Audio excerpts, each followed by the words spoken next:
Senior वज़ीर सिंध शर्जील इनाम मेमन ने कहा कि 27वीं आईनी तरमीम पर नून लीग ने पाकिस्तान पीपल्स पार्टी से राबता किया है। पार्टी की सेंट्रल एग्जीक्यूटिव कमेटी की जो तफसीलात है उससे मुशावरत करेगी।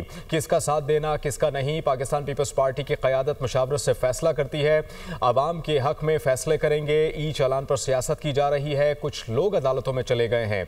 उन्होंने ये भी कहा कि ई चालान के बाद ट्रैफिक की रवानी में बेहतरी आई है। हुकूमत चालान की मद में 1 रुपए की भी रवादार नहीं है।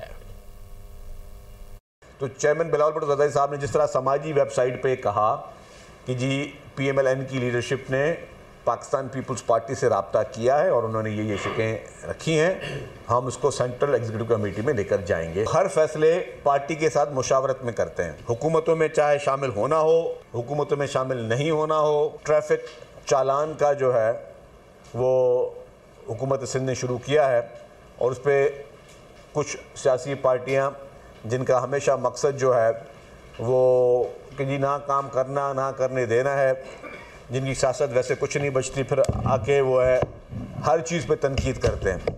आपको इस ट्रैफिक चालान जब हुकूमत ने ये इंक्रीज़ किए हैं, उसके बाद ट्रैफिक की रवानगी में सिग्नल्स पे आप लोगों को कोई बेहतरी नज़र आ रही है? नहीं नज़र आ रही है। हुकूमत जो है उसको 1 रुपए चालान भी ना मिले, मद भी ना मिले, 1 रुपये चालान की मद भी ना मिले, हमारी वो ख्वाहिश होगी।